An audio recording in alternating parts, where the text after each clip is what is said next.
amanyosam abrabom nsam asetrem nsam ane amansa hodo so nsam ane se hodo bi ade a ane ne hia na ya Kesseh the cardinal wone na pamfo our the platform dwumadie so wo peace 104.3 FM adwada ne ukwada nwumre biada efri no nwotwekopim nondu the platform wo peace FM ensam wo asisie de aba de akro ane de yatia ne de yehunu ne nyina ne ne wudi na apreto ane ne sombi na yensiai na banu so a emia the platform chire wadwene bi Ghana ya my Ghana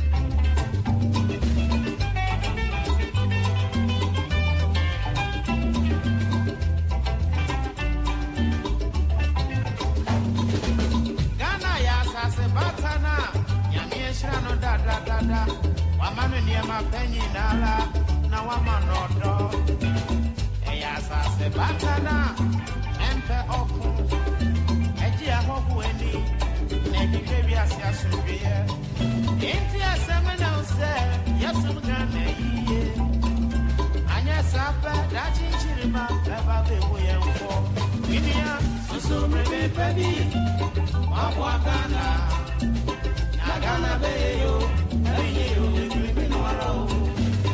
So baby, Papua Ghana.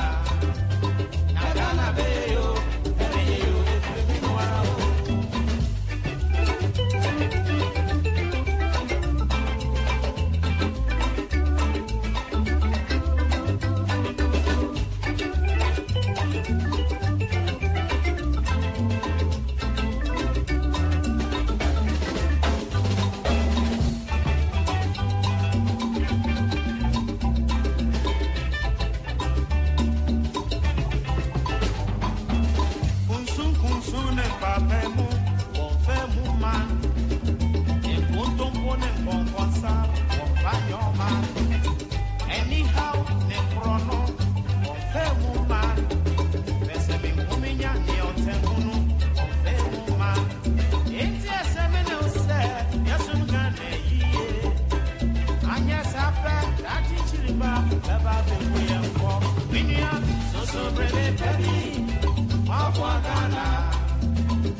For Mamuina Joe Adamasi and Numeraso Samu de Fidena to peace 104.3 FM brand on Chiapon Simedu Nunsia say mobile stage media fan on the platform media ya the Bremo Ewo Peace FM Kasa Fidie eso na ya the Bremo ana ya Jordan no kwede bia brand on Cheka se bono akọ na wi ya frame na ya Kesseh obetimi aframe the cardinal me and I'm doing much champion live Ewo Dynamite FM Ewo Takwa afi My name is City Radio. I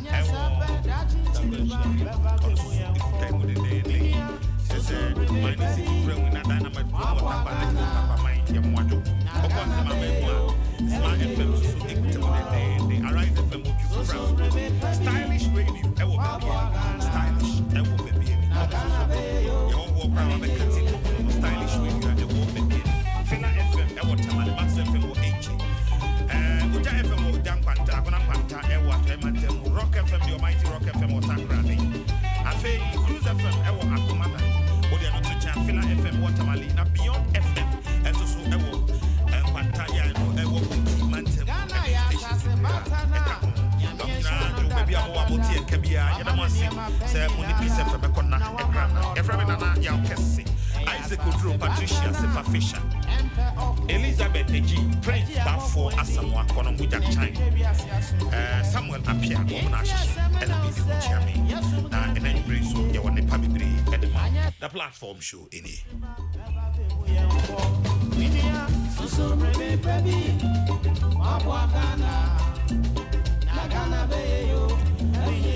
Sesi ya boga fo na bedu meka ya boga meka ya boga fo na ese muhuru boga fo no IMF fo no o ma bedu obia boga beba Auntie Ellen boga beba lawyer bene boga so beba ti obia boga bakrum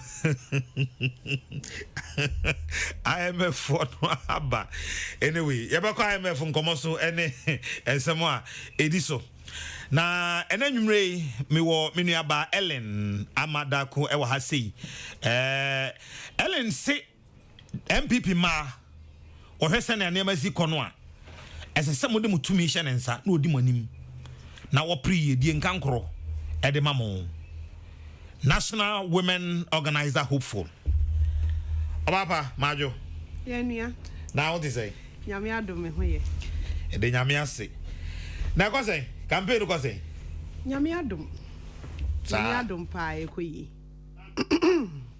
okwa e de asem pa na ma no omoka omo say oh senior afe aso mfie nan bia MPP ene all political parties ye bie kwan say party fo a ye dwen say adwuma no ye betimi aye no ye nyina ye mfa ye nkrata emra meto party mpanyimfo ani enti omu nyina anim se emre aso nti kwa asem a waka de omu tie mi gitum se MPP ma ye discerning omu nim ye ema party no omu nim ye ma women's wing no enti mi de me koye obi ampam me obi anka mi nsi abonten obi anidi matem omu nyina age me fel so na nyame boa me by Saturday 2 weeks from now and 10 days from now we expect to say be make decision a ebe boa MPP man nyina enti man de omo gym your first mini abema I see ya da se anwumre se ene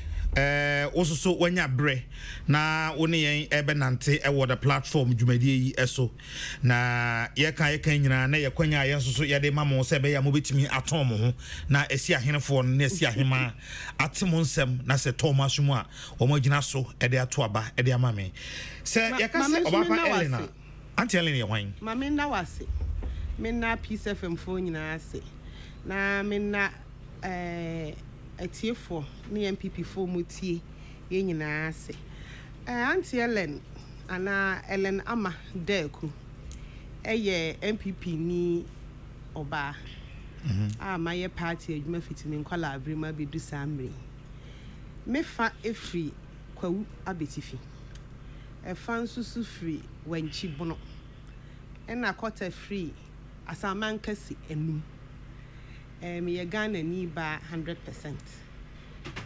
Enti se wo pe me biological background na baby am finu no. Kwawu. Okay. When chibuno quarter. Enuma saman Kesseh quarter. Because school I was Techiman. SDA school. One year woman, ya woman Techiman Bunu region. Bunu East region. Those days na your boom na Bunu half. Ti ya woman Techiman Bunu East region.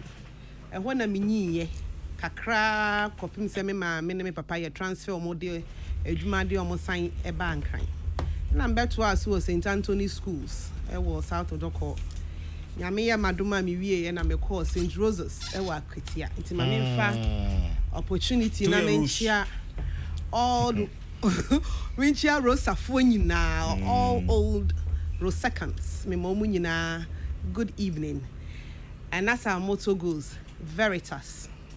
To me free Central no and I me call University of Ghana, Legon. Home year BSc Home Science for my first degree. And once soon I'm starting my political journey as a person. Me say ubia me person me your politics. University of Ghana na me fiasie.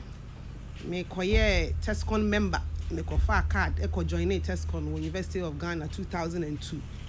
I member sa kopim se mi wie school no and me kwaji party card to me first party card me in 2006 e wo Constituency nebum ewutu efutu senya constituency those days. And na ye friend no ewutu senya east constituency kaswa some men na me kɔ na ene MP ne minister of fisheries no na women's organizer. Inti me join ye no me nka so ma me training kakra because me ni ye adwuma say one of the party girls and na me wo sa constituency no. Okay. Me didi mu ana adwuma de me kom papa constituency wa Abetifi.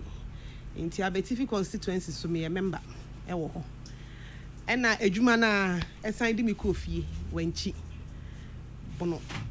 Inti na me ka say me vote de e wo wanchi constituency e wo Bono region. Emu ho no as a party person. Me join 2016. Me join MPP4. Maba wako na ye friend MPP loyal ladies no. In 2016, Juma Shuma ye me the Juma ni the Jana ma ye fit me kwala abrim through Tescon. And all the elections na me can who be den me constituency. But me join volunteer group na ye friend loyal ladies 2016. Ma ye Juma nti ma me for opportunity so na me enchia loyal ladies mpanyimfo nya. Ne loyal ladies omo Ghana nyina. Mu ho na eja me kopie bono me sign call back no. Yeah, loyal ladies are na wo bono those days Bono half region. Me kokoye deputy captain or home me ko join me niaba adwoa. And I ye adwuma kakra. Nyame ye adoma ye chiche regions mu. Na mpanyimfo de me ko Bono East. Nti loyal ladies e wo Bono East. 11 constituencies ni nyina. Me nka se omo nuaba panyi eneme. Nyame ye adom yetimi ye adwuma wo sa region mu yie na obi a onim former Bono half region nim se sa Bono East area na NDC for stronghold pa. Inti nyame ye yadom yetimi a survive a thrive e wo Bono East na make us 11 constituencies ni na loyal ladies wo ho. Inti grassroots adwuma ne party adwuma ye fiti ase ekosoro de make us makwadri wo. Emu ho na amenia be ma ya preko deputy communications director. Yeah, ya preko. Wa ya preko. Be fie. Nso no so free Bono obai no se ama kasa yi wetimi akasa so ama no mafi ase kasa ma party won me constituency into bankran ya bra enzi mini abe ma ya preko na ma me first opportunity say me joining national communications team the last 3 years there am say station am ma ha eye kokroko morning show ti no mesre bra kwa me say nyame boane ye wie elections ya me say this all the mechanic panel no ho say ma ni bi. But apart from Kokroko, I've been everywhere. Morning shows say what Ghana nyina meka se me pie so da mekasa e ma ban. Wo mutie me nso nim say me ya nyame adum nti me ya ade. Mingu party ani mase, mingu aban ani mase. Nti na wo busa se hwan ne Elena. Me nie me nan kanso a ote ase, ode na oduro kwaten. Ofi nsani eja. Asante Mampong. Now, on the MPP, first operations director, and Nana Mema Ajo would see me, Samina, or semi bad piece of my money being on Nemi Benya issue. Nana, first operations director for the MPP. Nana would draw quite me manajo. Now, signed by President Buzia, PA, and a personal assistant and the secretary. Ain't now beside my background, one MPP money baby, I'm free, na baby, I'm free no, and I am a mother of 2 strong boys. 2 strong boys. Very strong boys. Mean to me, Kasa, me momuding. Do you any Kasa? Aye. And now you're mother of 2 strong boys. Now you're communicating and young one. Hey, me dear, be a metal. Easy. They call Beba. You see homework. Eh? Question now we are no near the wolf. Hey. Do you know money? Anyway, and then Ma Ellen, Yanni da so say MPP mad to mission in some say or mayor or hima na mayor mano mocha mehima obedi manim edu mako from him. When you abema near my bear means a 9 and mehu a mi gidi said me was solution to sa issues no. And until me day, we become me day me nine see former na me so me pia bontin se me pese me nua ma ne me ma me no eto me so aba na say ne meka no eto mo asum na mo gidi se metimi aya na me ni onwo anim na battle bi wo ntokwa bi da yanim me hu se me nka ne ntokwa wo se eku bi da yanim ni fie mienu bi da yanim pesenka omo no me na me ni omo anim na saa okono ye kwa no sani a me church mu fiti ase no me de me MPP ni mapa fiti me nkwala abrim enti MPP women's wing no me hu sani esitie ne sani a party ma ye nyina ene ye nti na ne ma kakra me hu a me dwen say ye solve ye beboa yen enti say me ni abe mapa with your permission me go straight ahead na maka ne ma me pese nyame dom me no moto aba ma me ye number 1 me hu say yen women's wing ni ye hia restructuring. Okay. Ye hia in shisheye foforo. Ese se ye shisheye foforo na ye di hia enne Ghana senya niema sisisa ne senya wiase sisisa no. Woni se MPP mu ye wo ma akuakuo bebre. Ye wo ye maame no e wo ho. Ye wo ye maame no mpanyimfo wo ho.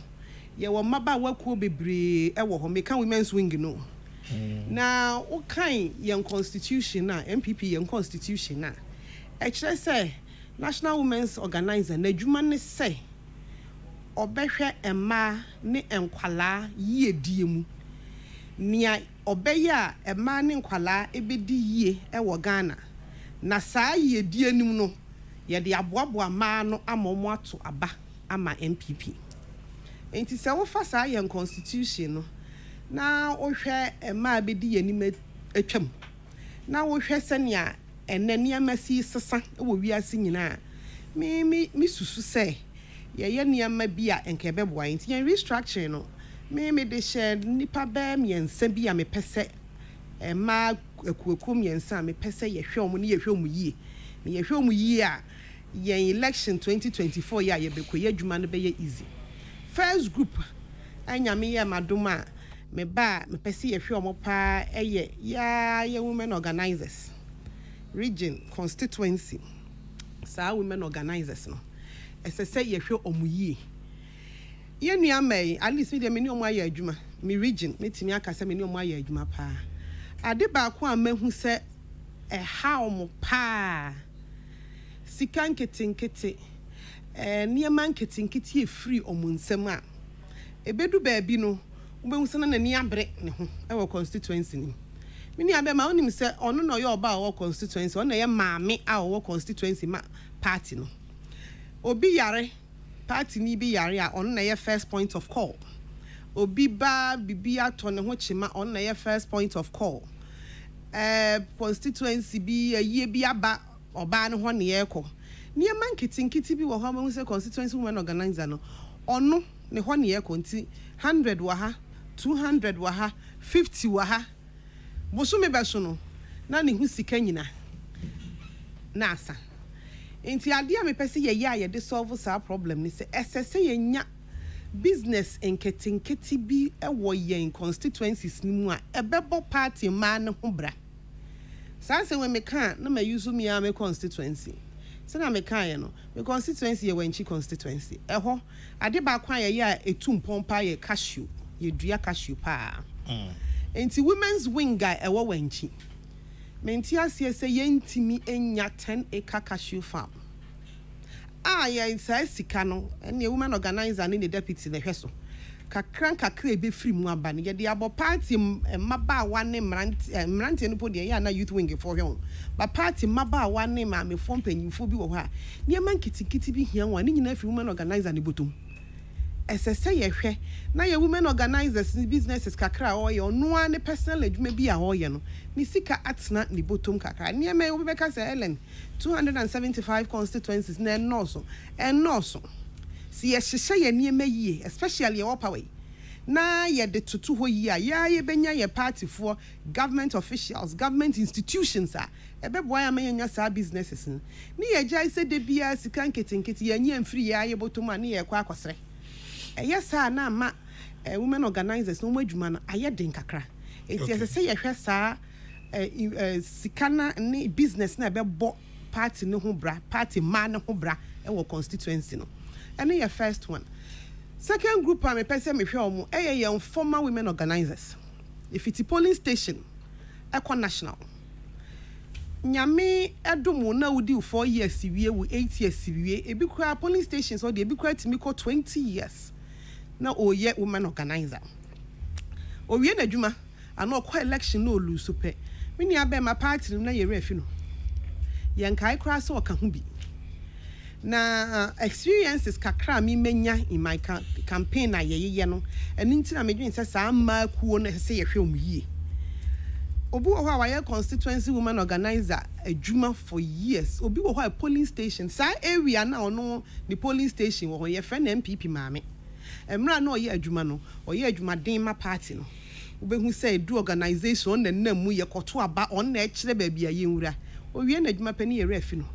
Enti saa ma ne te constituency no what polling station ho na eyawdie ahye ne ma enti obie na no bia na MPP fo ne ye ho akyere ne kasa ne yawdie ni nti no ubehu no ne ye fe ne apathy no na start efise ma me na oyɛ adwuma ma ye no na ekasa experience bi a menya ye me call polling station bi during 2020 campaign a ye polling station le yakoye campaign you see from free car major MPP mabawa ya hye ye jeans a hye ye t-shirt a hye ye cheye koye campaign papa bi o kwa fom twa mu a o se hwe omo ma mi biti ha on na ye adwuma ma mu fie beberebe wa wie adwuma mu hwe ne da me nia be ma fe nyina ase ehwe nsu nyina egu yeso ne yegina ho ti na se ma fere ya fere sei ne ye di America ye kope bilu ye kope nchine ye kope chese ye koye ba sa MPP fo mu tie o ye koye shopping Ellen. Ene ye de kopa achew.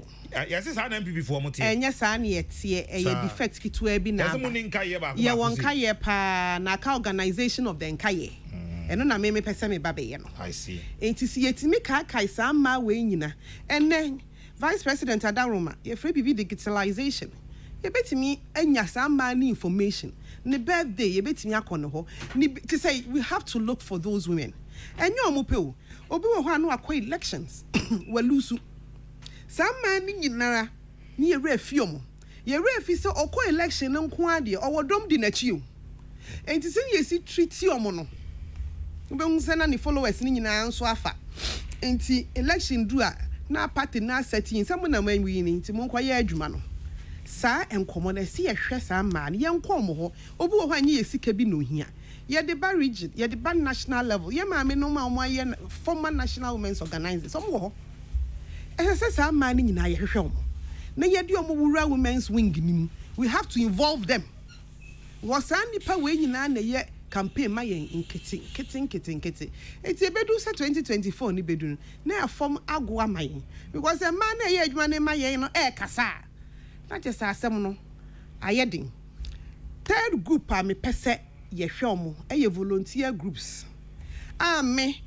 proudly loyal ladies captain for Bunu East pese ye hwe yen me nua be ma wonim say volunteer groups ye wo ma ye wo mema ye nuanom mema no nyame ayomo adom youth wing adopt omo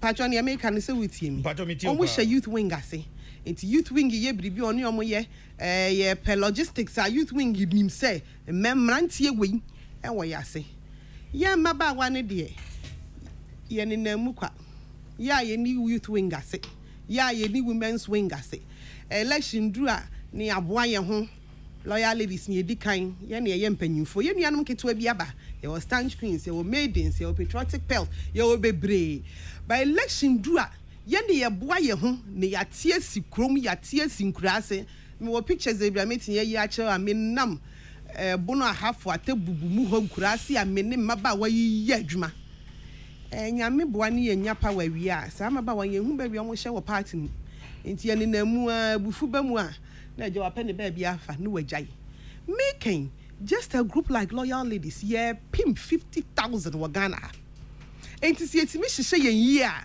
ye a force for the party enso ye ne namu kwa enti ne me eye ade e da makoma so me pese me ye say ye di yen be hye women's wing na ase na yen so ya ba be ye mini wing of the women's wing sa volunteer groups ni nyinara se ne be ya e ma ne be hu say ye manie ye traini omo daachi we nu na take over But see a bene nam party ni musa ye ni baby aye gina de. Eya na adding. Sa situation na bi na me nua man keto na omo test con no so omo go through. Me my test con need anti metimi aka akiro. Wo be wie school awie what's due 4 years. Yen kan say ye nua man so e bi di 6 years. Omo ye medicine, omo ye law. Omo di 7 years no mo school. Why ye party adwuma sa as a test con member. Owie a okọ constituency aye nim no because baby okọ school ni baby ote no aye different. SSC enya a desk ewo National Women's Organizer Office. Ehọ no obi rura tertiary institution biara. No say me pese me TESCON member. Me gia to who as a young lady say me pese me join the TESCON na. Ye nya ni details. Or register ya na ni din SSC ba ye ho. Na ye di nachi how long go to school mu ho. O yeah, and so to me ban national headquarters women's wing babaji attestation ko ne constituency e kire say o de asimasi ne number nie or ye TESCON member wa ye adwuma mayen. Enti constituency we misraw geno nafa ne ye adwuma say ma entry into general politics na easy mama no me wie school 2006 me nuanom ba me ni omu wie ya na ye nyina e TESCON meka se aka ye mienu pe na yaka se meka se MPP ye ginam den ye two enkai ni nyinara ida se wagya politics ana ye nuanom NDC fo apochi no enti MPP ye training maba wa no wo TESCON na ni ya yom ya chiro mo adwuma ni ye ya chiro mobilization ni ya ja omo saa na NDC fo aba be fa omo emema no so ebi tu but a man de NHS practically non-existent it is a maba wa no so esesi ye hu omo nipa ban na yetimi nyo omo details enye main politics pe obi wo ho wi up attachment adwuma sem opportunities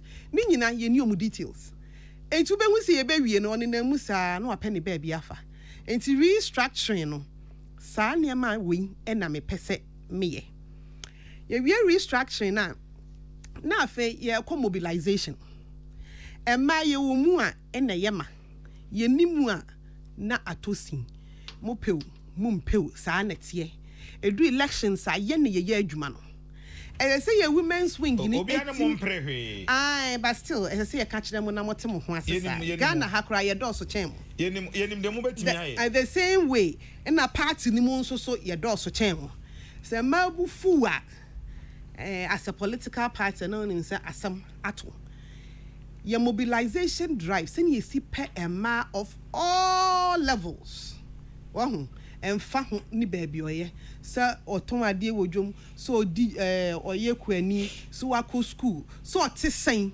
sa man ni nyinara SSN MPP ya attractive to them na ye kom ho ni ani omko kasa na ne ekoso ni wiase nsensem a sesen SSN ye ni nyina ni ani omko kasa na still we keep their love for the party adwuma National Women's Organizer esese we enye nkran pe enye the bigger cities ese ye kwa asie ho wahu ukọ ba bia nipa no wo you reach out to them to some mobilization drive no ade da makoma so pa me pese me because e kan yen constitution no ho say National Women's Organizer wadwuma no third one positions in the party and general positions in government ye be ye adwumadin ni nyina menka se menia mema no munya bio omu ye bi but ye ka ho pa e ba so na ye che post na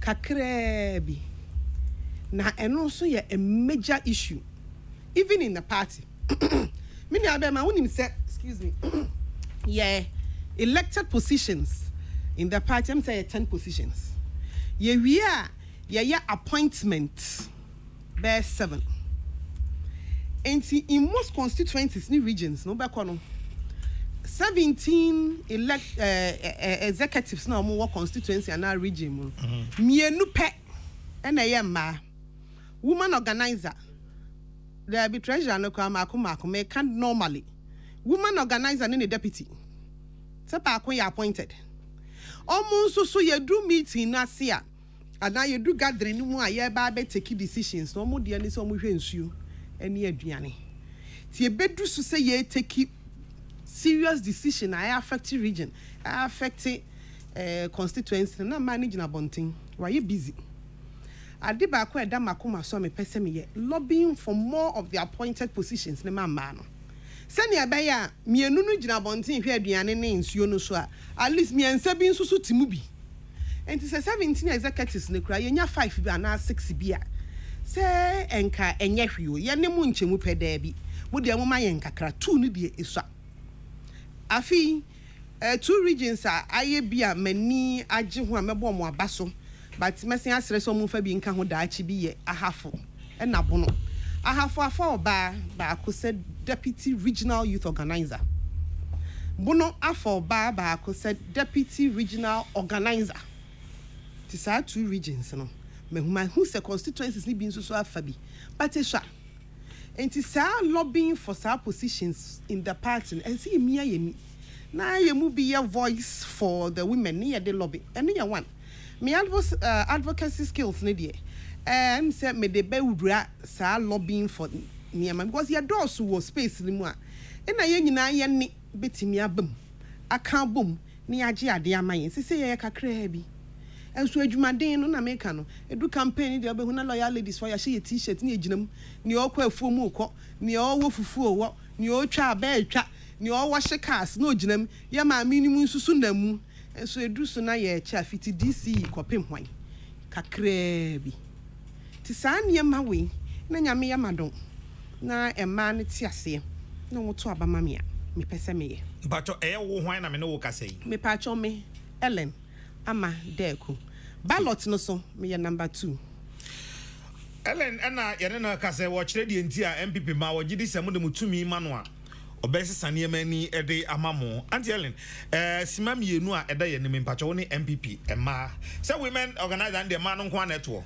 ampacho women organizer na ye constituency women organizers no deputies eneto regional women organizers deputies ye female MPs female ministers female deputy ministers DCs and mano and your council of elders any patrons and mano I see do 900 I see just about pacho in the next 2 minutes no in the next 2 minutes dear me pacho se party ni bi tie me na asama maka no odwin se ebeboa ama yetinya ye niema ye ne awi ni power we ni de pacho ehu hia me o because me nya madwin so position no me pese me ko nti my madwin se pese me ye adwumaden Siniama kano eye wo de now pese Ellen Winnie a mesre ko hwe constituency women organizer oni ni deputy no wa hwehwe original women organizer no ni deputy say MP eye oba akohwehwe no ni DC na ko ka che ne say in the next 9 or 10 days ye share e wa Accra Sports Stadium a or to na bana onto ma Ellen me ye second on the ballot me na me toso number 2 mesre no onto ma me na nie edamani so se me pese me ye no yetimi ye 2024 nya agro bi na ye di eye niodensem eye menka me hu de wa me sinka no but eye anibresem enti se ye choose leaders am betimi edi yanim na saa ekon na ye ekon no etimi aye successful ye pese ye ne ebi mada Ghana ha obi antimi breaki 8 no yen ye pese ye break yen breaki bi keke ye smash no enti ye pese ye smash ne dia na say ye niema nso ye sesam kakra eye ne foforo na yetimi de ko me da wase onim bra bi no e friend PK Sapon no me pa chon ani o say the cardinal tell Amadeku that then I have issues with her pa because she hasn't mentioned my name too. Greet her for me enyo no nko a me nia ba ma asante achim nana ke ni meko busuafo communication team for minia mema num nyina mpamocho mema mu nyina dwomo fa ncheme nipa me mo ni din ya me am papa kwasi asante deko kade na papa ti asio na de bia me boni din ye kai japa pa eyam papa asori panyi ya odikan ai japa ai papa asori panyi odikan SD asori panyi odikan American Town kaswa papa no Daddy Mechiao. Ellen, we wish you well. Thank you very much, Madam Wase. Nyame ya do ma minim se se ene da me na ewukuada. Ai. And maybe ha me ko UTV so. Ko UTV. Ko twa no so. Mate. Acha edwada be na awotwe. Ai. Ye be kasa. Me pa cho you. Na ya hwese na sitie. Mate. Nyame nka ho. Me da ase. You. Ya so ya da ase papa se ode obrani bi FM ya busa for the platform no asungusu autie Ellen ama daku ose MPP ma ene mo amwo ho kwan se moto aba eyi women organizer monto aba ma no na omeye de ma don frefo mfema mo eba ne saa no ane na kire se bebia wu ede ama MPP ma muntie na asema so pamoi na monto maba emfa ema no se de Ellen esie eno no ono ne ene no awie na ye ba amanyofo no so senam di kaka no obi aboga ebeba town Ghana aban boga aba town aban boga aba town ntie no so asema ehia se ye kapa se aban boga aba town na aban boga aba town dia ene na ye beka amanti ase aye adwuma the platform enie me wabusuafo bi ewo National Scholarship Secretariat Evelyn ena oba pa adwoa me mamadwo adwoa odwo me mamadwo Ellen adwoa ena Rita me mamu nyina adwo se mo ho ye de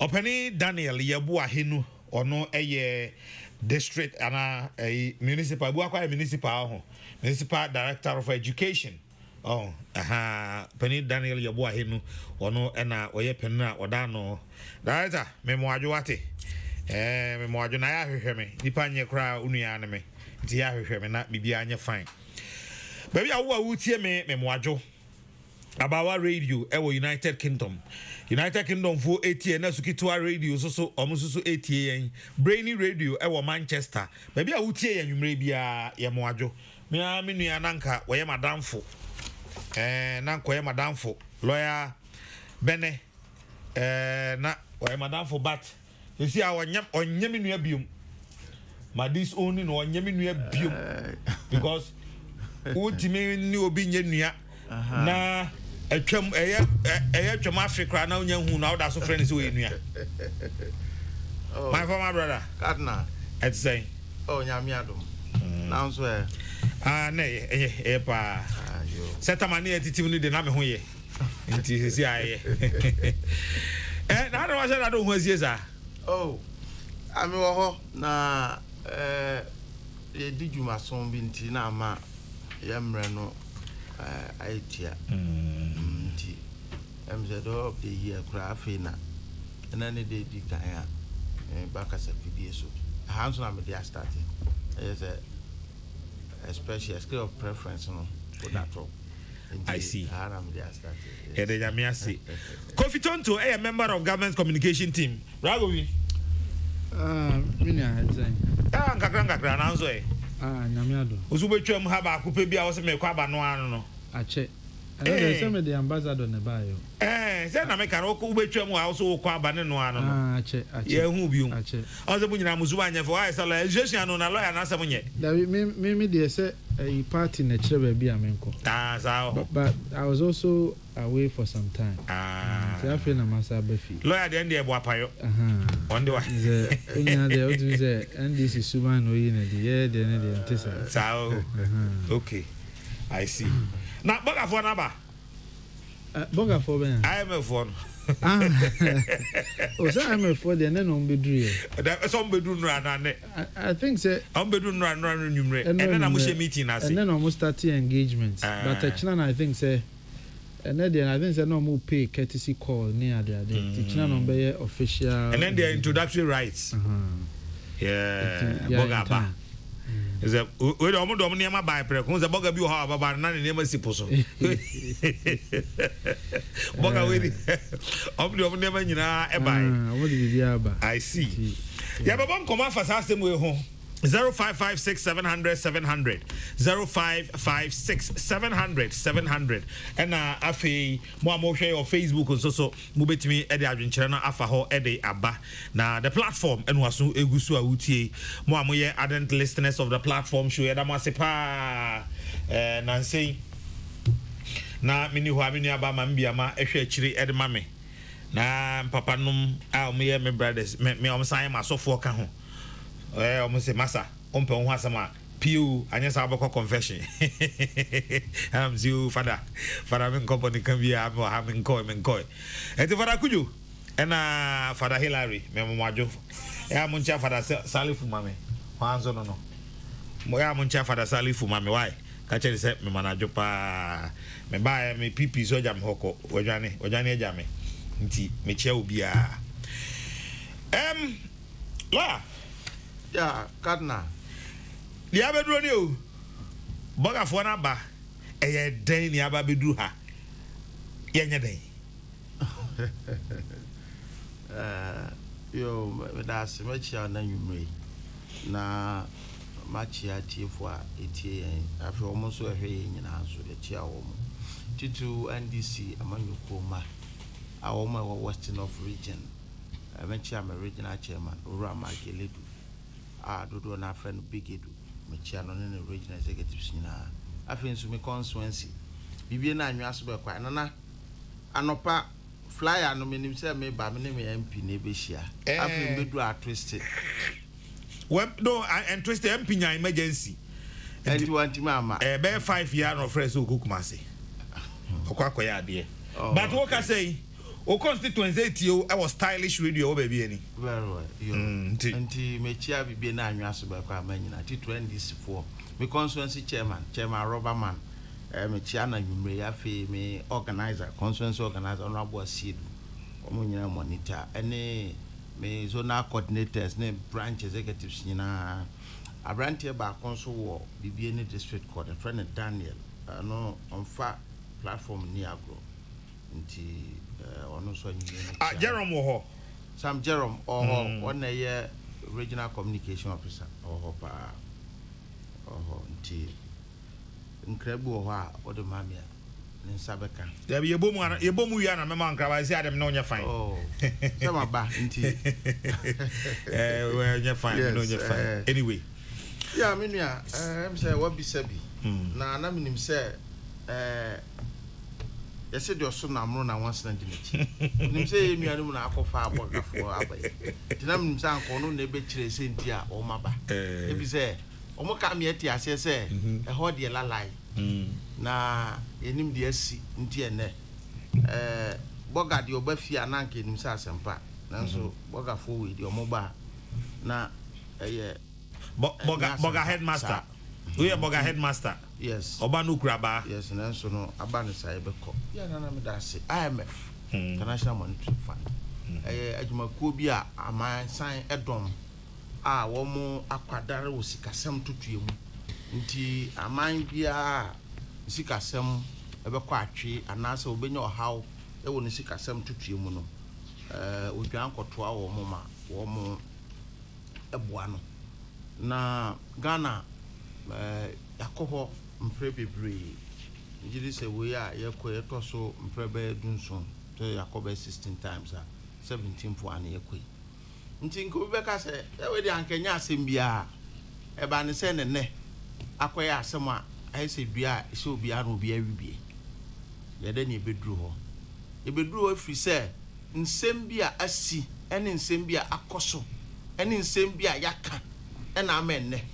IMF wa banyo tisui ekoi eden ama abaye nchi wahyew e wo my Ghana mu efiri se o ma yeti ase se mre bi in 2015 under former president Mahama yes ye beko IMF akwakope eye bosia ba beboa ama o ma na gina yie yenuanom bra no mo opposition e kan sem bebre mane ko si se bi o aban bia obe wa adwen se wo kọ ho no na je se aba no mo number wabon said your mampani abedi cheka incompetent na o mo di dwa o mo no mo na mampani say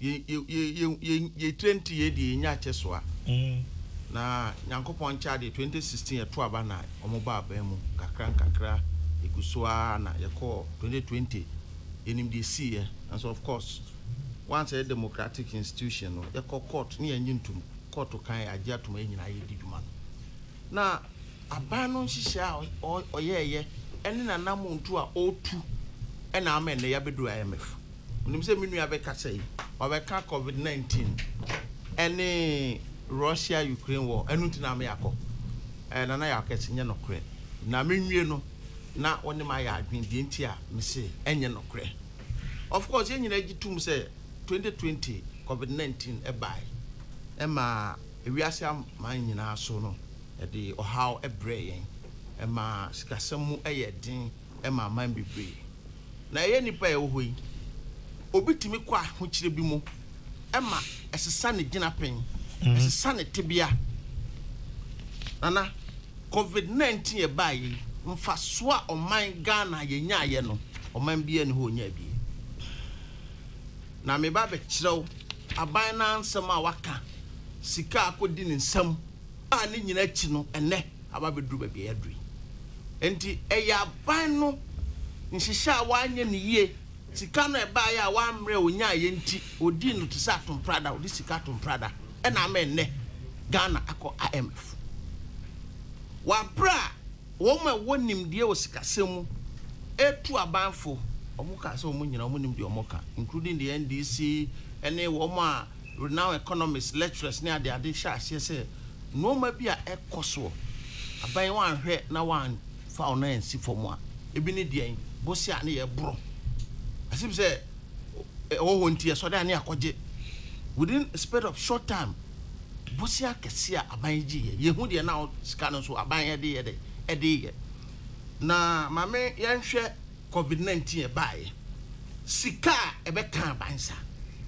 we no so firi wa ye ba behwe so covid-19 e bae no se de enuanom da bia omoka e na covid-19 aba ama ho kira ba aban sika sem nya ye behwe so covid-19 bae no sika na aban hwe ne nsa kan ana ne nsa nka na ye wi a ye nyina yetimi abua se so eno na de wo ha wo yaba ana sentisa enche bia na eye owura ohwe Ghana sikasem so owura kenofori ato mampani akofo ne nua pa atwotwomtwo okọ parliament na okọ ede covid-19 yade baaye mo aye nyina ode ho akontabuo kọ parliament eno kura ye twuma mentwe ansana otimi akọ Wednesday 22nd June busum last month yana ode okọ parliament na akontabuo no obuma ne kosi se covid-19 baaye sika ye nyina no kad na okaka boma is around 19.3 billion Ghana cedis sika ode call parliament say yensa den aka e wo covid the World Bank e de baaye the IMF e de bre yen ene covid-19 government of Ghana contingency fund ni nyina okaka boma eye 19.3 billion Ghana cedis sika nensa kan ye no na wo san kire kwan a ye fa so sika no yidi ye no me se me bobɔ so ane ensɔre aduane ye no a ye nyina ne wo Ghana ye hu ebu a ye twitwa atoso e me dese parliament wo mo hwe na twitwa so eno nti wo ma pa abajoku se wo mo nkɔ ye den enkɔwe hwehwemu ne enhwe so akontabu finance minister dia ba no kwampa so na nam ana asen ne city nti minim se committee ni guso a wo mo di wo mo dwuma enche bia no wo mo de ho sunsanso beba na de nti ma me ka se covid dia bayi aban na nkasa na de ko IMF if is a one hwe o man sika sem yi enye covid because aban na nya sika aban bia ni ho a Ghana ba ko se mo nya bida we covid sika nko o kad na ye hwe bosia euro bonds aban ko giye eno ye ko gi a enye Ghana sika mo ye ko akɔgi no adwaman so dollars ene ye kokɔgi now in 2018 May aban ekokɔgi $2 billion euro bond anche yewura 2019 moa within 1 year na in May 2019 na aban sa akɔgi $3 billion United States dollars another euro bond biem after February 2020 ya last 2 years aban sa akɔgi $3 billion euro bond biem esande by Ghana March 2021 answer no asasa akwaje another $3 billion kadna ukamboma $11 billion within a span of 2018 to 2021 oh how many years 3 years when ya $11 billion okay we convert here over 88 billion Ghana cedis MTN tama mobile money ba we dey menya advert o ka ma me no se na sika no we 3 years so bonds nkwa aban akwaji no $11 billion covid time 2020 2021 eno nkwa $6 billion eno ya bosia bond o mkwaji kadna yamra o man Ghana mu Then I say COVID abama ho kira ba nwuma egu. Enti under normal circumstances no. E was a bicycle and saka wo man mu. A Ghana Revenue Authority ejeje no. Anka was a kofom. But we enti sa.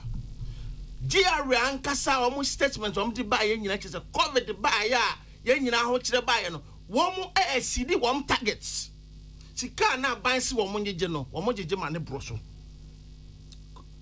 Cardinal, in 2019, I'm sure 2019, GRA exceeds its revenue target of 43 billion cedis. Oko eye Ghana Weba, won't say daho. I mean, Mao, you can't say date, maybe a minute per se or refer. Now, I can who say, or more, some more mobile on Timbeki Cano. And Tessa. Exceed its target of 43 billion.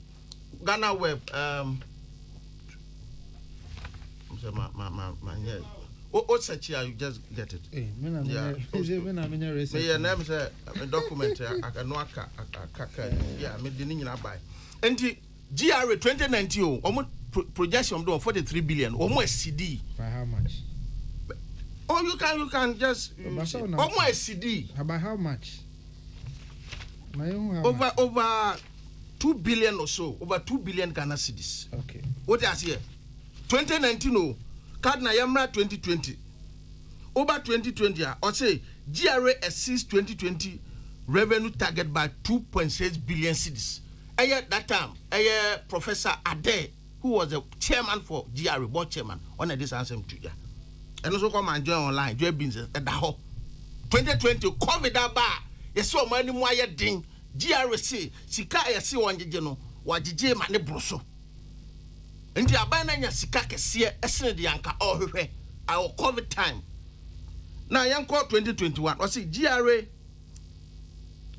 hits 2021 revenue target with 57.32 billion, highest in 10 years. COVID time, oh. GRA Timia Jessica Mana Brosua in the last 10 years it been see that 2021 revenue. Enti sika ba we nyina memfa oil de mayo oil revenue memfa mai ma memfa oil nka ho. Let's go to oil revenue. In 2020 oba Ghana fa nwa yetu ma memma tie fonti asese ebra na president Mahama ho ne oil for na ba ko e na amro ka se miensa ye ojubri field. You the 10 food, Trinibua and Yara and Tome food, and you the Sankofa Jinyami food. 3 oil foods and a president that could afford the MPP by Omu, a was Sikano Eba, oil Nifla, Omuji Husika. Under COVID in 2020, Sika Banya was $666 million oil revenue.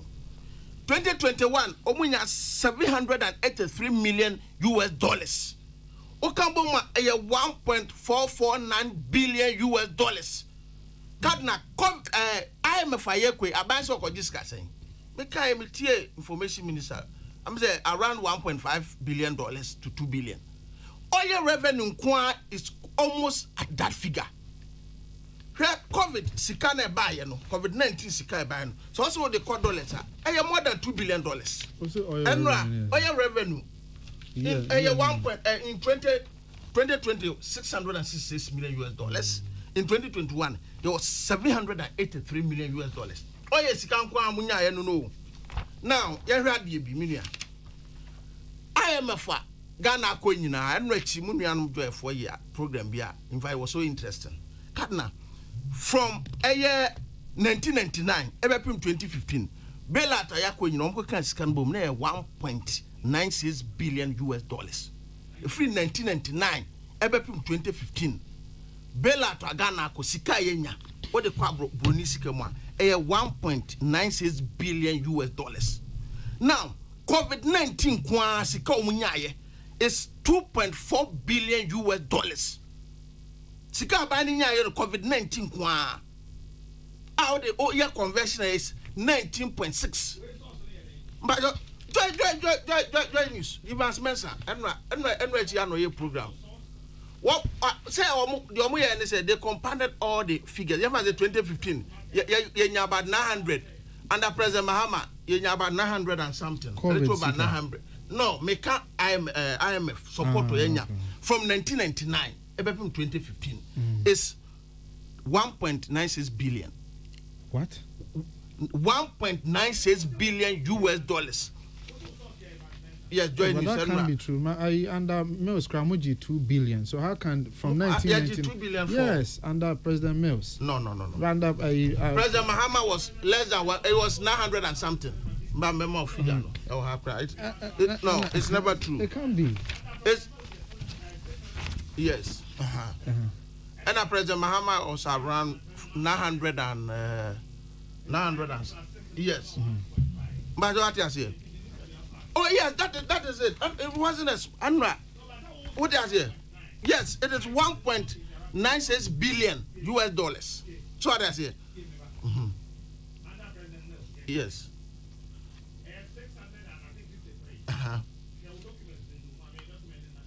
That be. Yes. Yeah. Yes. 1.5. Yes. Yes, and I'm saying that one figure no, one compounding here from 1999. A 1 point and no, the Wakabom no 1.9. Even the Wakan is around 1.5. So the question is, yan share one more quadri said no munyai.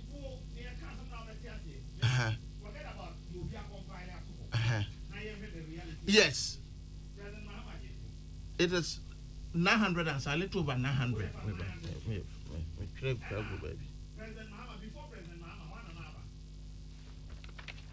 I don't have the full list. Before President Mahama, President Mills. Yes.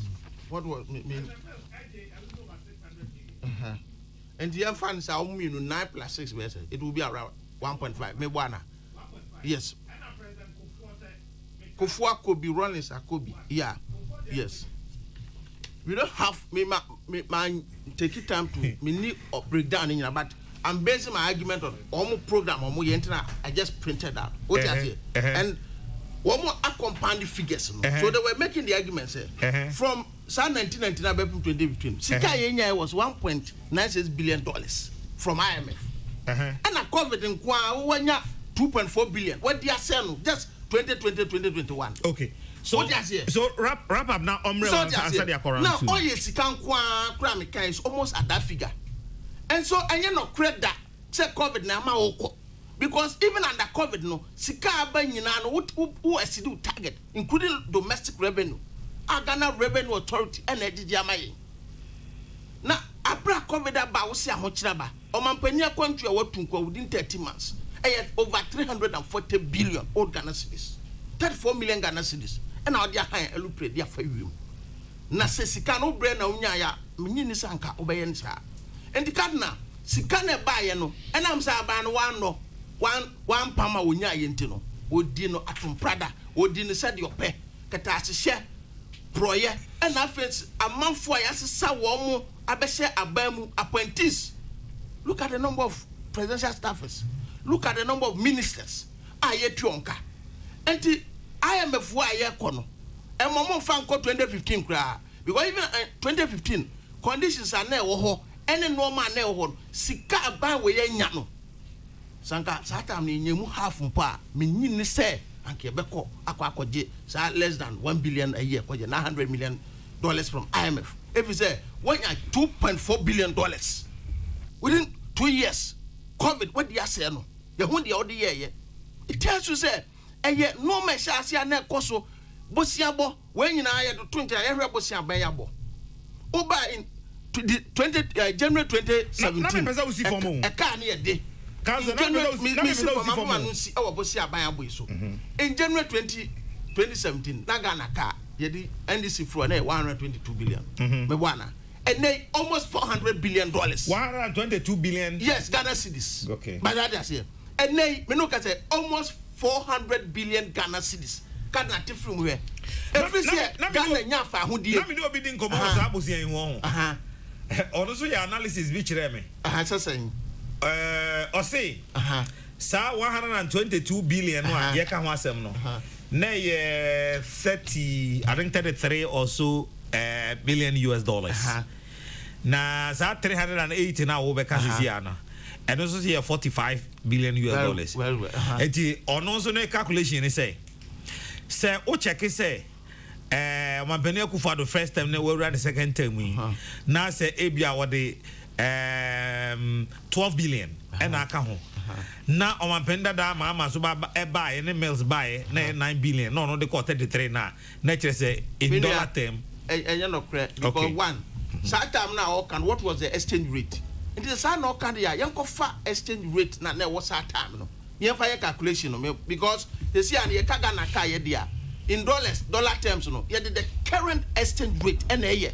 One more sorry, almost say almost free power and almost 9 billion because almost by years artificial management of the economy almost say $1 is to 1 cedi. And you know now your kaya there was 9 billion. We need ya sana muka. This is how Nipa Nekandia. Then we go back to Abia Muhammad time. What was the exchange rate? But if you say you can $18, especially the standard debt, and you convert here, you use the current exchange rate. Any idea? And until now, Kasa, including the vice president, no akwaka. Oh yeah, free war near 9 billion. 9 billion because was it in the time $1 was to 1 cedi. Which was not sustainable. And the card no mumkra. So Sunday the Anka President Muhammad times you go and pick the exchange rate. Nanki the aye. And now also could piasa scanner. Yanko you should that exchange rate and farmer. You pay it at the current exchange rate. And even ya sika abanyina ano. O man bi ani wa wanyam faso to say the Ghana under COVID-19. Upa yanko inflation. Cote d'Ivoire ebi anko. You know almost share borders. What is the inflation rate in Cote d'Ivoire? Even Togo yanko. Ghana inflation rate is almost 28%. Almost 28%. And so then you said they were economic messiah. Why in same Brain and position. It was a blessing in disguise. If it's a Sikamo Saka, one no man pam, Sakamo Brenna Munya, you'll be private company, and I call manager.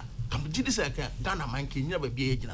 Then you say, a Bamum Penfono, a Jack and on the Beji to me. No, you can't practical management of the economy. Kadna, Omani Hunim dear. Na see an eja ehini atwo hinabwa ene na magana fo nyina hu se no ngwasie se ko IMF a ene wo mo kra de ohun siesie ye ka se ya tese minister ba kokra ayi e ba ne se wa resign nim se monya confirmation e ba se minister ba ko de resignation ko e bi se no ngwasie na do so he cannot be part of this government and minua minim de ntia obampo because omo come here tia se Ghana wo sika yemfa aye yi level mra na heaven will fall. And I don't know what he's going to say. No, the American to say, to whom much is given, much is expected. Okay. See, car by way and yano. Nanke a mindful from Pomama Jebosia. Young had you say, yes. Now you can see car a man penny for Naji. Yes. Now President Muhammad said 900, I think 930 something, and 940. President Mahama, Prince Aidiania saying, President Masdiania saying, Odobacasa Unyahu, and Yamasa Obacasa. Where a release September 5th, 2006, official release from the IMF. Was say International Monetary Fund staff mission led by Samuel Etam, senior advisor in the IMF African Development, issued the following statement on September 4th, 2006 in Accra. An IMF mission team visited Accra during August 2021 to September 4th to hold discussions for the 6th and final review of the Poverty Reduction and Growth Facility arrangement with the IMF that supports Ghana's economic and financial program. The mission held to Achuba BBC by paragraph 3 or say a 3-year arrangement in support, that is PRGF arrangement in support of Ghana's poverty reduction strategy was approved in May 2003. In an amount of $274.20. What is it? Million dollars. Yes. $274.20 million. So they can't win 2.5. Still, it is in the region of 1.7. It's around 1.7. 1.7, still not 1.9. Yes. So I'm beginning to say, that's my source. And now say, what the document the bar for front and bisa say, o source working. Yes, one verified source no. So it is where the by test you say. They may be right. And tell me. Oh, of course. What come on press around what? 1.7. Around 1.7. What does say? One figure near $1.96 billion. Difference no so from difference no so no tolerance level allow that. Difference is saying. Oh, can 1.9. Muto do we mame. Oh, can 1.9. Any year can 1.7. We any President Kufuor Mahama Moso. From 1999 to 2015. That is the support to Yenya free. Okay. And a COVID inquiry 2.4 billion. I see. But that is point noted. Only reasons how IMF. Sika unya IMF for crying as cano. Mate. Plus local revenue. So yes, you can be a chasuno bizumrebi. I know Becca. And the view. Baby, what they gonna do? Gobi. Kana. Mobaga for naba. Edi kan minuano site. Ben wakasa munu kakra na fe ma oneso kakra. Edi kan minuano site 2 billion for COVID. 2.4. 2.4 billion. Yes. Okay. And I said, how do I lawyer? Yes, 2.4 billion dollars. Okay. And now the local ins were 19.3. On Casa Fabra baby amano. Or see 2.4. Numbers no obobo okekambo musa. No. Exchange rate. Say Ghana e didn't mean no. O say IMF nkwama e 2.3. No, man can say. Sana o kan. This is not man can say. O say IMF my na me share that COVID sika. Me share that busa o question say IMF ma. Can na nya question me busa an say. Fanisa wanti ni yi. W. Ade ma che me say. We say from 1999 to 2015. Yeah, 1.9 billion. And COVID in Kwansika support of $2.4 billion. What are you comparing? Within 2 years. Mami, let me talk. Kadna, you are referring IMF money of 1.9 billion. Are you comparing IMF money to IMF money under this government or IMF money to what? Or say, as more kind say, between 2009 and 15. No, between 1999 and 1999 and 2015. Yeah. Sika yako IMF akwa jinyina 1.9. Okay. Sana oka. Ena ose COVID nko mu no sika yenyaye 2.4 ananya sa. Sika yenya for COVID nyina na sika yenya free IMF for COVID. COVID nyina. Ose COVID mu nyina sika yenyaye 2.4. It is anumpo ye anything to go by. You need business going to the IMF. Ananya sa na. Sabe pepe. Eti ho na odi abesi. And am dey under sika be kan or ye ne GRA be kan. Okay. So when you sika what dey asem. It serves me to understand the comment you made. Yes. Because interrogation mean to me can somewhere a be na of course. I needed to understand what you are saying. And 19 billion now we can asem. Yes. Cardinal say okay kind reporter minister the buyer a allocation and your actual meboa. Minister stated actual. He stated actual. What was the actual? How about 12 billion? No, that was what has spent. You're more used to. What how do you understand? How do you understand actual? No. I have the report. Between the market and this is what they call parliament. You can get it online to read. I'm talking about actual expenditure. When we are talking, I'm talking about revenue. Lawyer. Mbacho say be ya amanfo etie yeso benya program so mfa so ntino mama enough time me pese me tie ono so so we say mbacho tio makasem uko tumi anu akotu me say revenue e 19 point ayi le kura me statement o say omur exceed revenue COVID-19 sika ye nyaaye e 19.36 billion every hifa the buy ye nyina Ghana Revenue Authority IMF government contingency fund that any we finance minister they call parliament. Okay, Martin, point noted. Yes. Kofi Rem. The make sure they say finance minister state revenue accrued and revenue used or state difference. The report now will reference it from now. There is a difference between the buy any day use here. Yes. That's the point I am making to you. Well, I don't see when you're a supporter. I don't get it. Oh, that you sit here and talked about say GRA 2 billion difference. OSHA reporter.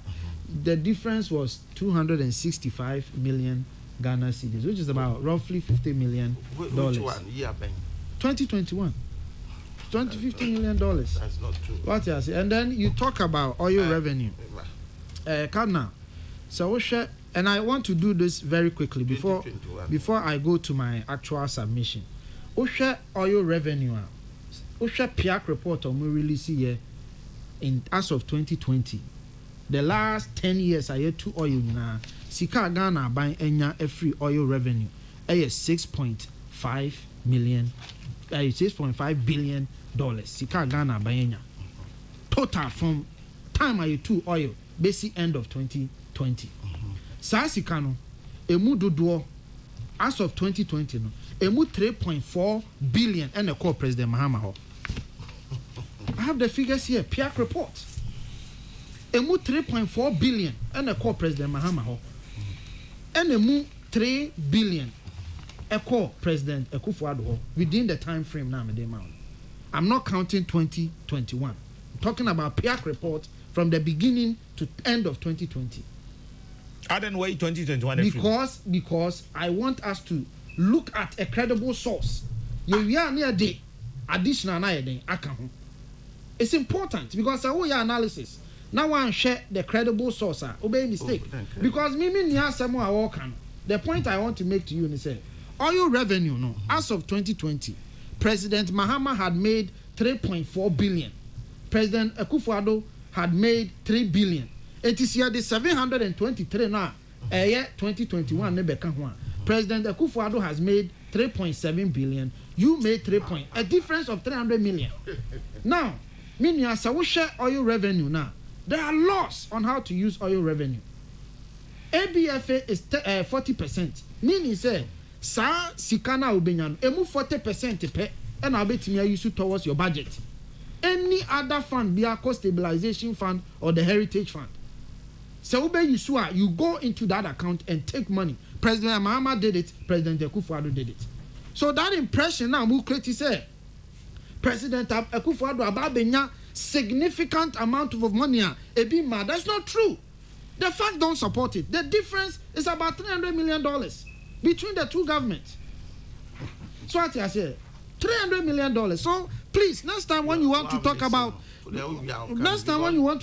oil revenue, be careful what you are talking about because it doesn't make any justification as to what you are referencing. The figures are here. 2021, 2022, 2011, 2012, 13, 14, 15. No one figures were. Baby, say we can go into it, but I just wanted to go into it. Obia obeka chero say Ghana enye den no ye obia onka no kre mimi tie sebe me ba me bu petrol mini Isaac frame me last minute say me mrana me replace MP baby ana me wono na say me dimrika na me come home me ba me bu petrol I had to fill my tank otoya na ubui say ni nyina akosi wa na David ubui dia na say 1 2 oh okay me to David me to I had to fill my tank for about 800 cedis. Hey, that bring you out to me fele. Ani ho be ma. Oh, David na so obeto. Where na so obeto? Say I turn tro. Obeto. Where na obeto? O turn sopi o turn say obeto. Ti. Makodwom ene mekoto eniama wodwom kakra. Me hu the difference. Enti me ne Ghana fo nyina ya adwen se niema mu ayede. Enti de aban ye ne se kwan be ne be fa so e be ma niema mu aye ha ama Ghana fo. So what I say, enti it can never be say aban we e pese wo ye ne ho te se de wonim ne e koso ana asese. But enemy tie opanyi ba ko another station. What he tried to do ne say obe justify why President Mahama call IMF. Says our time no na commodity prices was low near the ade. Enti sika na esa aban ni nya no nya. They were looking for reasons why eso mo de omo call IMF. But anytime bia obeka COVID asem bia no manya me na sepo. Bakana the economy and the data is clear. President Akufo-Addo buy no. They betu ye ne baby a de bedru ye ansa na COVID deba. We share the figures are 2017, 18, 19 the growth rate average of 7%. And then ye nuano mo kan inflation rate. Na me nim se Ghana has an inflation rate ya dia ehun hia You can now be kai. Anytime be a ban we be for inflation rate at 15.6%. I did about 10%. Asema na ye nuanom ka kire nse the inflation rate in yedi. What is the essence of inflation rate? Faso bi ani so. But at the least opportunity, no more quote inflation rate. And no man who says inflation rate means something. Enti President Akufo-Addo bae no oye de obetimi aye bia ma sabe eniama bo eni sa eniama no eba form according to the data. We share the service industry. We share the service sector, the industry sector, agriculture. There was an upward trend. Na bibia kire say nyame adom eniama mu pega. Ena ye nyina ye nim de beto oman.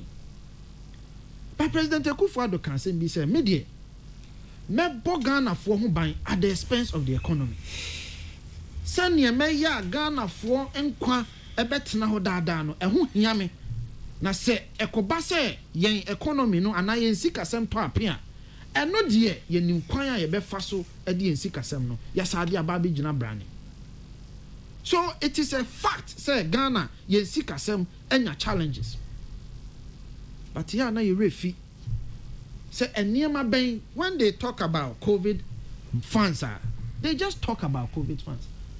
Kana obekai ye wo krom ha ena ye shati Kumasi nyina down. Ene abrono akese ka Kumasi mu ankra ha ye shati ni nyina the relevant in shati for 2 weeks. Do you know the economic impact of that? Say omanya ye economy 80% yeah hinged on the informal sector. Now ya two or minimum. Ya two borders move for almost 2 years. Yes, it's sad yani ninsun so bia. Apart from that, yen nuanom be tena fie for how long? Cardinal. Ebi mu tena fie for almost a year, ebi mu kra more than a year. It is only recently now some of the public workers are starting to go back. But abanchia obiaka obi a otena fie America kra ye almighty American po adwumayefo antena fie am ye ntuomoka ba Akufo-Addo ye. So emra na aban ni lusu sika say ye to two industries mu ye to two oman mu the informal sector ni shut it down, school are shut it down, industries are shut it down, sika the productivity from no na aban ni say boka. So your friend be double jeopardy. Who lose no na the eba onsem no so ensama. That is the state Ghana found itself in. It needed a stable hands to keep us afloat. Anke obi anke bia Ghana collapse at that time. Emra na omani here yakwa hu here mu a ye here leadership. Okoka ye ma onka. Card now bekai ye mansuo free. Electricity omo use a certain threshold omo nyane free. Enuane e de maye frontline workers 50% increment of their base salary. Enipa 130,000. Omo taxes omo betua ban se mo san franka ho. Ye nuane mo omo koka wa abrochire a ban sa de omo baye. Omo yare ye card na nipa 170,000 people omo nya COVID ni nyina aban hwe obi free. And sana school ye be ye PPE arrangement near my ye send ye beya san ye nuanom nyina no betimi asa akọ back to omo nyuma so me kai sen kofo ka say aban be school Ghana for ma bewu. But aban made the effort, say we will do it. And sana enyumako a aban no tam sika pudo de so masne the tourism industry for example. Now says can ekoi. Ekoi. Sir. Of course. Hey, 500 no. 500 bay. Okay. I'm talking about the monies we gave to the businesses. So what you say? Enti sanyema we nyina akoso. Yen nuanom ekoka wa abroche ka na, and this one I know. Because when I was at that time, I was the head of information and public affairs at Washington. So I was the lead coordinator for evacuation for yen nuanom eka wa abroche. Aye di omo befi ni na ya ban hihye ya wo ye bebre ka ho amintimi nkai But Aban did it. Send your bear your home better. Aban yes, a boss I can win now. No, medical culture say, Nasika, yes, a banso near Lusu. Productivity, a conform. Aban you may call ya tutum. Factories ya tutum. Industries near the Adina ya tutum. And all of these things affected the economy and the growth of the economy. For the first time, Ghana's economy grew at a negative rate. At a negative rate. From 7% all the way to a negative rate. Okokan, ena Côte d'Ivoire, ena Togo, ne hwan hwan. Card na yeti kromai, ene Nigeria. Urefi said during COVID time, na Nigeria for Ghana buying ba so say, aniema Ghana buying yedi abone man for who buying. The effort, the expenditure, or yedi abone man for who buying. Na yen TB in the sub-region. Who TB in the sub-region? Say Nigeria for a teacher for an adi aditne fiem yetu omuka. Who TB? President Akufo-Addo as the best person to do that. So you can sit here and talk about what came in and pretend as if you don't know what went out. But on say, asemi diama asemi ya yinyina ne mwankaza nkaza ese abere obedi twede ane finano. Abere obedi there. Abere obedi twede blue ne finano because abere wa oti we nka obi anya ne hwe. Oti so obi abo abere wa blue ane je abere wa nano ana. Mo ba ye ena nka mo hwe mu din bebu mo man na mo ko mba bia ko bia nkasa ena IMF ai sei mo firi IMF mo to kenke party na mo ye sei eni sei nyina ke kansem mama adwena de bu man ni ho ena uni nim de de bu man obekọ IMF ni ade na mo kan sei na ya nto anka nkosoro ansokwa na mo so friend IMF a enya asem kwa de be ka kire Cardinal me say me left to me alone. And can me crown podie. Emra you free COVID in mu an can me make us yenko IMF. Certainty. If we say, Mama, the Mama a list of a near ma a D or mine no sick asemnya. Enti ada material moment no support to be a we here be an so kohwehwe. Enti sanke ya mimpa and can me make us yenko earlier. Na support be a here be a yenko siki irrespective of the worker because situation I will find yourself in no and unusual and this what can be a and only interest sabi be a betu na ya dia e sunsun na ya de Kesseh untimi take a different decision. Why not? Intimate dia wo kana say metigana for bi nsem o mo kana say but the bottom line is say kana dia ye abenwa na hye ne nsa de ade tumi ahye ne nsa na na ado danko Akufo-Addo o se de maka de menuano maka de me ministers aka de obi aka na me na Ghana fo ato aba ma me enti me na gina me so say me de Ghana be gina bia o man no economy no enjingu kra enti I will take the hard decision na me di oman no akoba bi ese me di oman ne ko because kana at the end of the day me maami ono what tie krase die hia ne say Ghana sika sembe yi. That is the most important thing to that person. Say Ghana sika sembe yi. And yes, I can agree, I can understand, I can appreciate a nipa bin semo moka sa dodo ene sa niema ni nyina. But die hia Ghana for ne say die na wo ye e de aboye sika sem ho ban. E die na wo ye se ne be ya gas prices are air cost re ebeba fom. E die na wo ye se ne be ya enuane bo a air cost re ebeba fom. That to me is the most important thing. Okay. And until na president no take a decision say ye be ko IMF. If we say Cardinal first no now we hear $250 million and the dia ko adwaman so akofa petrol and crude di aba ama ye di biagu ye nka mu ni ade ade. And now niema akoso e wa adwaman so nti na now here $450 million. You can come to the pharmaceuticals, you can come to food, you can come to other consumables. Sika na kane na wo hia e de akono se wo hia more than that. Name one example. First 20-footer container. Me, my brother, my senior brother is into the free business. As if first 20-footer container.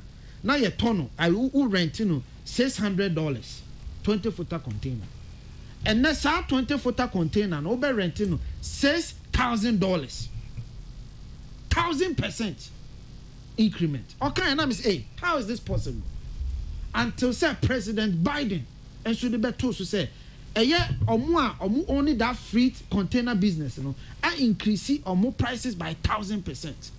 Enti kanenu sika na ka de be kwa adwaman so akofa ne ama ba no emu apagya ne nyina nyansunsuaso ewo yen sika sem so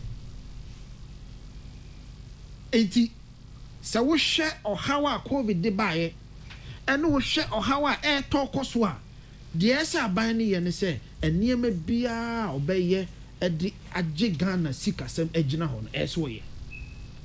We can go back to who said what and who said this and who said that. Politicians make comments. Then you know what you no man can for President Kufo. Obekai and then obi the beto abontin say yen papa Banredu is the best finance minister. Baka na obekai the Ghana for kafa Banredu. It is form. Obekai the Ghana for kafa President Kufo. Yen no mu frɛ no atai. Dinatem Sopano created the impression say when they come Ghana will turn into heaven. Inti about sabi kasa anko for be kania the idea on both sides. Yana on mine as you taking decisions say, you know what, going forward we must not politicize certain issues like security. Someone like, there. Why not? Why not? Some of the Why not? Be free. What you say? But the way music has a mumbai and no be as I take a mobile. And I make sure say now why the expect is a COVID beba? Why do we continue to undermine the impact of COVID? Of course. I don't me no I didn't pay painting and make a choice say media say coming contem. All right. Dear I say yeah quite enemy. What is the alternative? I was expecting something near better na mami alternative. Okay, my name na oti ha wa shesu na ma alternative. That's over. Enti the American say President Akufo-Addo in the most trying moments of our nation's history. Emra o mine e twa adwo ne nim ne yekọ. Ye nim de yarekudi ewo de yekọ. Omanpanyi sori gina ne naso eboa ye ma Ghana anye emu. Yes, oman ni sikasem ahokyira ba. Ye nuanu bebre nwinwi. Bi gidi say Ghana fo nya abotoye mu ene ahotoso wo President Akufo-Addo so emu a. Nyame ya adomu a enche ensisan beba ama ye hu say ye sidi no say pija ne mu. Na eniema ekosro no nyame adom etimi asasane abafo. Okay. Medasi papa. I was for the platform and I was so egusu auti. Ewa no mienu a ewa ha na me no mo edi nkomo. Lawyer Kesseh Bene ena afei Kofi Tonto on the kasa wi esesi a no. IMF dia me yaba beduru ba bia ye duri eno ehun nkomo ena ye bo no. Lawyer metimi about the next 3 minutes na metie bia. Yes sir. You know what try say say asa o ya awfo na oba ya akra bone. Na da bi okode asamba fi do baby kura okwa na hu dia onka wa try to just go around nsema me digu ho no anya no me say covid na baaye no ehun sika ni mpo ya ntimi ani anwe tieni o wo se aban anya sika enye no kre because covid impact ba o man mu aye nyina ye kan Ghana Revenue Authority ni target nyina wa CD in covid time this are facts obi antimi nkasa enye no kre Ghana Revenue Authority GRA sika na was ojiji nyina no we CD 2020 2021 and the well I say aban sika was oje ama oil sika me see 2020 2021 once wa kofa 10 year ayi so the 2 years anya close to 1.5 million dollars 2 years 2010 to 2016 how many years and the year can say sika na ba ye no enam say wo ma mrenti no wo mo din tadi wo mo pebia enu bi na mampani e de fa player no nam wiem me no ya nko obi asa ho kira ba ye nyina yesu ye tu ajajo se kwan ben ye fa so abo man a ye de taxes aba bola taxes ne ade ade be gu so o mampani ben na ho kire mo high lupre e de nam wiom te se Ghana mampani hoping 340 billion kakeo ye de nam wiom within 30 months 1 year sir. And the fact is COVID ne buy and ebe boyen because sika ye nya no aban bia nya bida and even COVID even bonds keka mo kwaji ya bonds from 2018 to 2021 me the figures go $11 billion says kana way ni nyina aban consumption capital intensive project ahe na mo ye ya fa abosi amabro emayo look at Ghana debt to GDP over 80%. Obi the AS system must be seen that we incompetent and never vice president and the yes for match social media. I wrong some and until position in wrapping up and some are mokaya no and the mobile bamu and the house and Kamudika and say, would they tell Pemudu every Ghana for? So, bo said on Mampani that I'm Hama can say, it is said damn so you know, Chira, if he's on him too, Winnie Mampanida now Kasa no every year. Okay, so on cabinet dinner tem and net and I drew on. Mom said, Amamu and yet Kasa. What set 150 questions? Emma Parker say Misata. Dr. Baumia or answer Musain. What do we hear? Naya Makia do saying and net a tear for Muche. Mom said, a nada, Nabra Bansam and them red and a union abaji to me. The only solution and ya IMFO. If it's a woman can call Faka, and for the IMF, the Omeda to me a man. The only solution is 2024. Say the better abai super incompetent government we have free. Now end this year some about 20 mapaso. If you say even doom say buy Kadna, we spent over $5 billion. COVID ya okay, scarce na mass spending. Opa for COVID expenditure. You fan to doom song. Car power Ameri near the idea kofa buy ya mu drum year hundred. Government spent not less than $5 billion under doom so. I know no ya dia na nye President Mahama na kreti. Mo ye hu de say bin si o mamuda. Oka COVID. How much did you spend under COVID? Sikne nyina chi no sika wanya. Yes be bu hu akonta akra nam say according to mo ankasa mo parliamentary candidate. One of the constituencies in the north says Kano. No. Kadna, COVID Kano. One much chama mo ho. Yes, you have been a 1 billion parliamentary candidate, according to one of their parliamentary candidates. Now, COVID. What do you say? What you tell 1 billion? Near the idea, much 1 billion. 1 billion. 1 billion, which is what by 100,000 Ghana cedis. Massa Candy, just Canady. Okay. And until I am going to I had the no. Banisi, Kadna, Mona Moka tree some bube. Banisi would trim fire and jam one day. And Kum Sakamunya, but dream be adentina. Parliament, I was almost taking force to investigate it. Machama party for my scanuia was see how much raba into Yanko MF. I am one creating to my patcho. Now I'm resign. I'm resign because I'm a fairly Ghana for Mate. I'm resign because on my feet. Yes, and someone kind Mate, Mamintio, Mammy Chemu be on Cheminiano. So we name all your musica somewhere on Pebble Bintina. You shouldn't even touch issues you don't understand. We see a buying $1.3 billion from the oil revenue.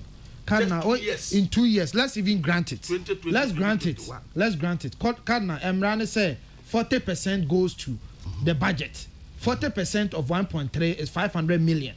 500 million times divided by 2 is about $250 million. That's less than 0.00% of our GDP. Stop making all these outrageous. I've given you evidence. I have given you evidence.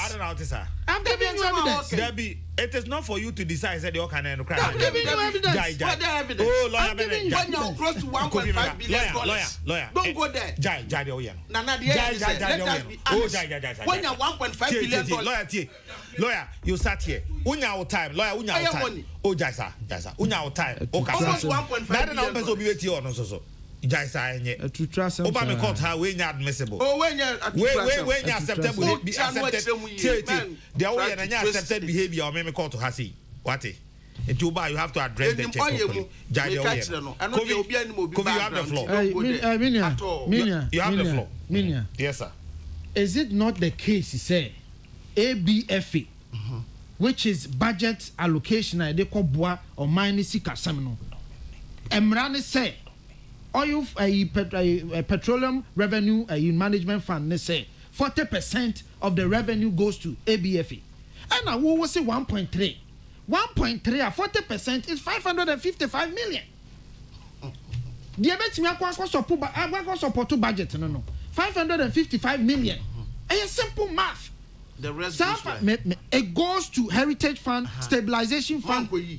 Oh, please let me talk. But be honest. Please let me talk. Who can say? Let me talk. And you know that's what the law says. And it's all about Nahana Wukasa. Be very, very, very about it. Never say. I have told you. I also do any call. No, toss me. Do lim. They are tossing me. Utihana oil revenue na a tax revenue na XCD. Masa, you need to differentiate between productivity and then revenue. A buying betimia your projection says saying your person drew and no interest said this is the money a buying really needs to get. You can't tax revenue. A buying may set a target say a person drew 10 million. But a buying himself the tax revenue as when you bear 20 million. But we shall have one and no collection methods. What you say? There were one best senior swam waji 10. And no interest say you can collect all the 20. It is our buying exceeding the tax revenue by $50 million. $50 million. No, I bet ever cited 2 billion. It's false. It's false.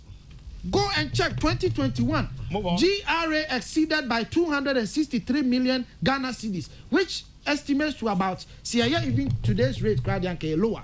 But the an average of about 5. It's about $50 million. So why do you come and sit here and create impressions? Say, when you say, when the government says, yes, a target or 10 million, and no say, and then there is also the issue of productivity. Say, no edwuma ekoso, eno no obi benya bi atwi obi ka, eno no obi benya bi dia faka, eboama the engine of the economy it grinds. And you can productivity, you don't limit it to only revenue abanya.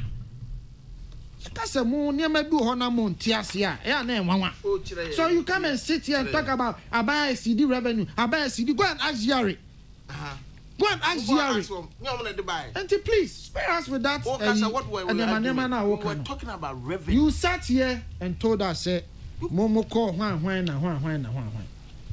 Momo by president from 2009 to 2015.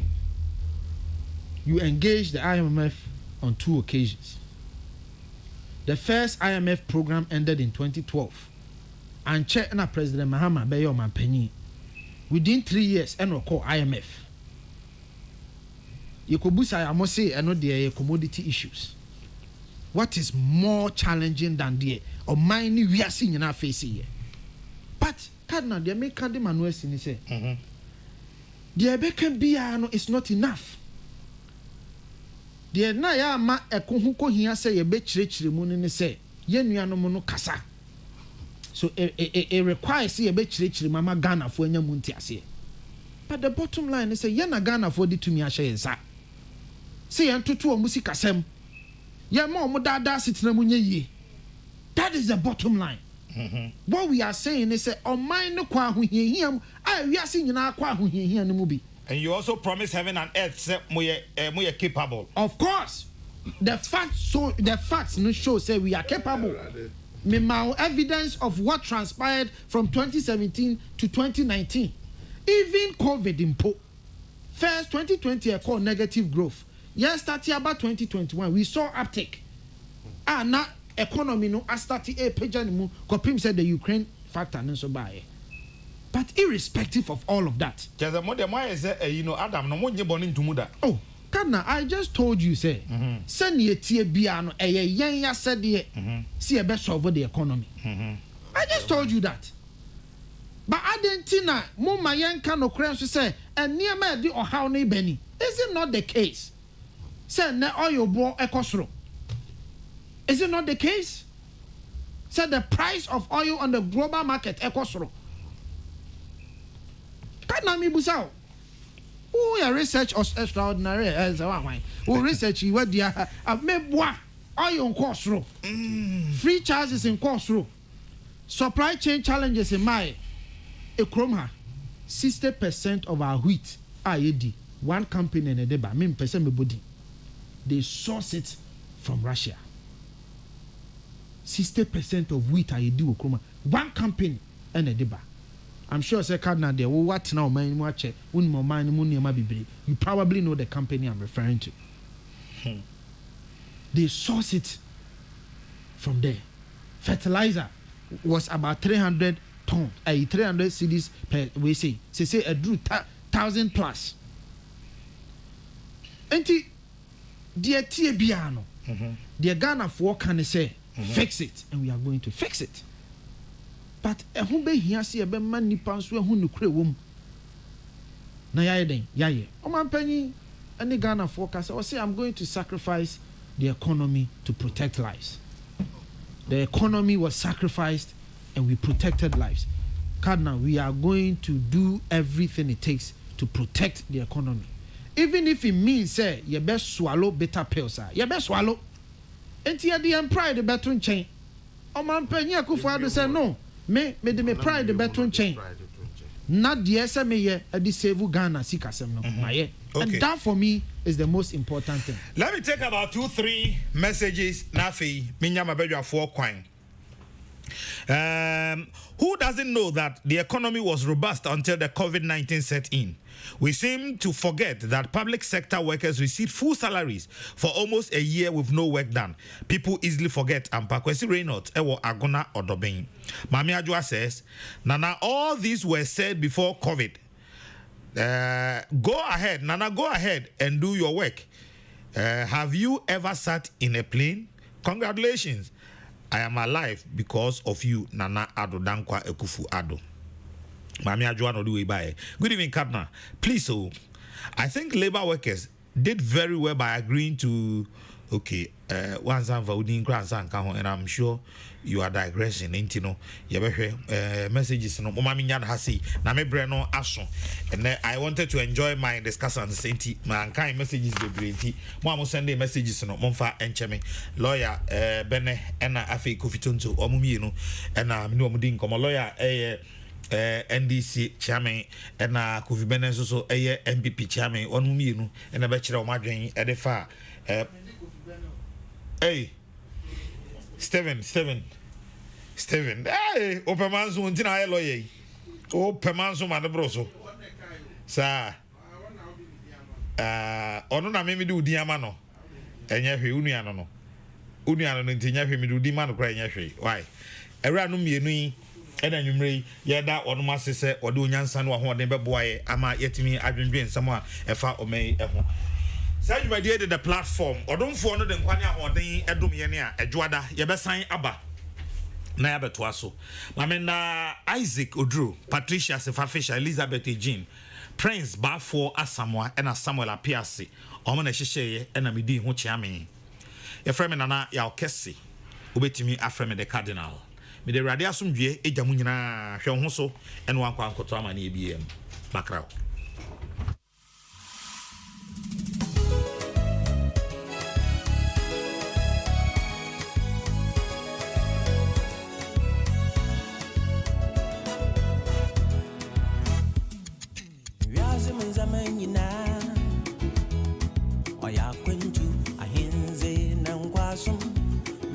Zaman no mu nyipe nyina obi boko obi abo